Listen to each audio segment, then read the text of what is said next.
And now we're going to go ahead and start the car. So let's do this together.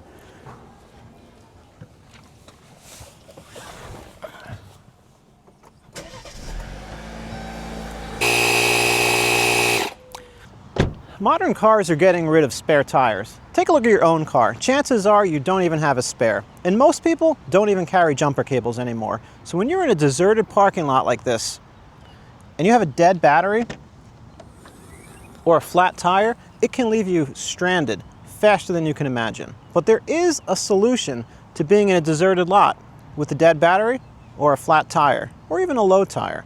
Let's take a look. The item that I want to show you that we're going to take a look at is the Vantrue Jump Starter 3. And what this is a tire inflator, a jump starter, a phone charger, a light, and many other things, all in one, all in a convenient carry case.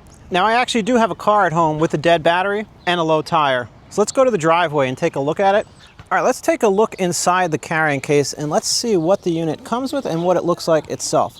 So if we open it up, we can see that there's a left and a right side. We've got some nice padding to protect the actual unit itself and the screen. And on the left side, we have a nice zippered case, which includes the air hose itself, so we can use the tire inflator function. It includes the jumper cables, which are actually nice and long because we can take this and stretch to reach the battery. It comes with the piece to plug into the unit itself, as well as the boost button and reverse polarity or correct. And it comes with a cable that can be used to charge it, or you can also use this cable for any accessories. It comes with the instruction manual, and then the unit itself is actually a really nice, well-made unit, and it's very bright out here, so forgive me. I might have to show you the functionality inside. But the unit itself has the on-off button, the mode button, the up and down for the tire pressure, the inflator button, and the light. Flipping it around to the side, we can see we have the light here. We have the input for the inflator, and then we have the output for the inflator where you can screw the hose into. We have a USB-A out. Then we have an input, which is 65 watts for USB-C. And then we have a little cover that we can remove to open it up and show you that that is where the booster itself plugs into. Unit has a nice little handle, and I like the case because it's very easy to stow this in the case. You do have padded feet, and then if you flip it around to the back, you do have two padded backs, and this actually has the nozzles built in, so if you want to inflate, say, a basketball, a bicycle, or anything different, you can use the nozzles that are built into the unit. Now this car actually does have a dead battery, and it's been sitting in the driveway for months, so this is a perfect use case to try the jump starting feature. So let's go ahead, pop the hood, and what we're going to do is we're going to bring the jump starter over, connect it up to the battery, and I have no doubt that it should start the car right up. Let's go ahead and get the jump starter. I'm going to show you just how easy this is to do. And hopefully you can see this on the camera. We're literally just going to open the little port on the side. We're going to take the cable, and it's keyed one way, so it can only go in one way.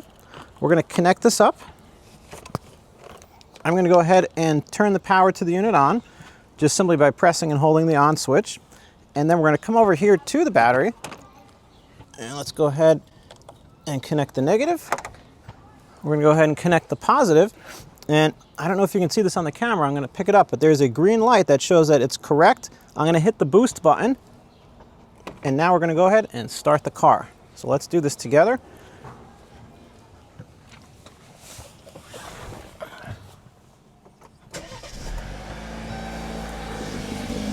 That started right up. I'm actually going to leave the car running for a couple of minutes now because this does not usually get run, and hence the battery was dead. Now, just to show you this a little more up close, how easy this is to connect, all you have to do is just remove the protective cover. You can see the port. You can see that this is keyed and can only go one way. You just simply take it, plug it in and connect it, turn the unit on, and then once you connect the cables to your battery, you're going to see the correct light, which is green. It's going to illuminate. Then you can press the boost button and you're good to go. It is that easy to start the car. If we're looking at my dashboard here, you can see we have the dreaded, hopefully it will focus, low tire pressure light. And as we can see, my front driver's tire is at 27 PSI. So let me show you exactly how we're going to reinflate this and get it back to where it should be, which is 35. So now that we've boosted the car, I want to go ahead and address the low tire. So we're going to take the unit. I'm going to show you how easy it is to hook up the air hose to it, hook it up to the tire. We're going to set it to 35 PSI, and let's see how it does.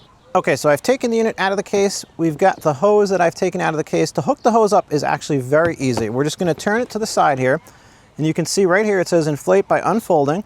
So this gives us access to the port where the air hose hooks up to.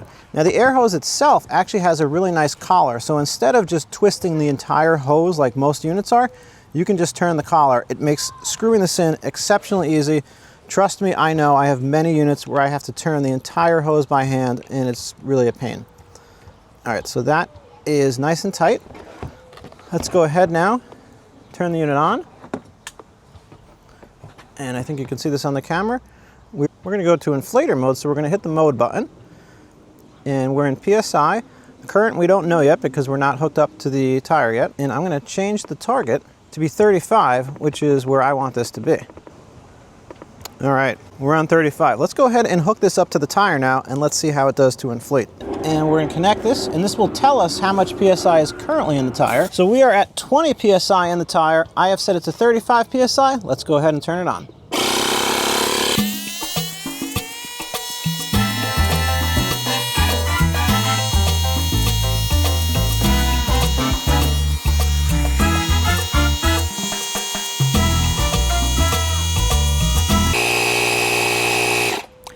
That was actually very quick. It took under 2 minutes.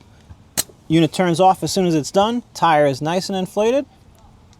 And we are good to go. Okay guys, I've brought the Vantrue Jump Starter into my house because I want to show you something that the unit can input or output up to 65 watts on the USB-C port. And I'm going to use my laptop right here, which is not fully charged, just to show you that we're going to put out 65 watts or up to charge the laptop, because this is a really handy device if you're out and about traveling and you just need to charge something.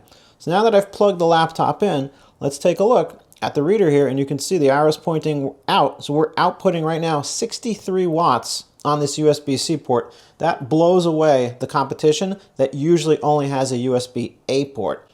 But let's also just show that we can input as well. So I'm going to remove the laptop plug right here. So instead of charging the laptop, I'm going to take this power bank that I have and plug it in, and now this should simulate the input to the jump starter. And in fact, we can see the battery icon flashing, showing that it's charging. And let's take a look. It's just spinning right up. We're pulling in 63.4, almost 64 watts. Now we're outside in the parking lot, and I want to show you that this tire is really hard to see right now because it's really getting dark. And if you don't have a flashlight, you can actually use the light on the tire inflator jump combo. And to demonstrate it, I'm just going to aim it at the tire, and let's see if the camera picks this up.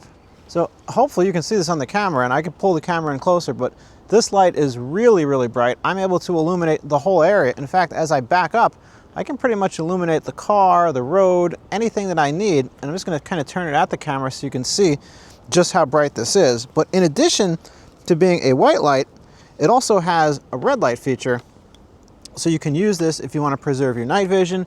Maybe you're broken down and you want to put it on the side of the road and it can signal SOS. You can go into white mode. There's just a lot of different features. And like I said, for me at least, I think the best use is if you need to fill that tire with the tire inflator, you can very easily see the whole scene. Even if you want to change a tire and you just need to position this somewhere on the ground, on the road, it's now hands-free. I can see the tire very easily, and just having a built-in light with a really large battery is just super helpful. Guys, look, I hope that I can make this even more clear. At the end of the day, you can take a flashlight and you can put that in your car. You can take a portable power bank and you can put that in your car. You can take a tire inflator and you can put this in your car with the hose and the case. You can take a portable jump starter, which is in this separate case, and you can put this in your car. And there's nothing wrong with any of this equipment individually. In fact, I own all of it, so it all works very well. But as you can see, there's a lot of stuff on the table right now, and that's fine. But you know, when you're creating an emergency kit for your car, you want to put everything you need, but you don't want to put things that you don't need. You don't want to have waste, because the more weight you put in the car, the more fuel you burn, the less room you have for more important things. So you can take all of this stuff on the table. This case, just move stuff to the side here. Our tire inflator case, we're going to move that to the side. Our flashlight, our power bank, the tire inflator itself, the jump pack, all of this stuff, you can move it all, and you can replace it with this one small device, the Vantrue Jump Starter 3, And this does everything that all of this does in a really small, really tiny, compact package. And for me, what I'm trying to do is I'm trying to scale back the amount of physical items in the car. And if I can get one unit that can do many things, well then to me that's more valuable because it leaves me more space for other stuff. Sorry, I had to clean all that stuff off the table. Guys, I'm gonna go ahead and put a link to this in the description if you wanna learn more about it. And like I said, I really do recommend this. You know, and it's not just for your car. You can inflate a basketball, a truck tire, a car tire, a bike tire, a motorcycle. I happen to have a scooter as well. And I just like the compact nature because I'm the type of person that, yeah, I have all different small devices and I actually like all of them, but sometimes you just want an all-in-one. So if you're going on a trip and you need the back of the car for luggage and beach chairs and stuff that you're actually bringing, you don't want to have 16 different emergency tools if you can combine it all into one. And I think this device does that really nicely. Do me a favor, like and subscribe, hit the notification bell. If you have questions on this unit, obviously leave them in the comments. I answer all questions. Thanks for watching, and I will see you on the next one.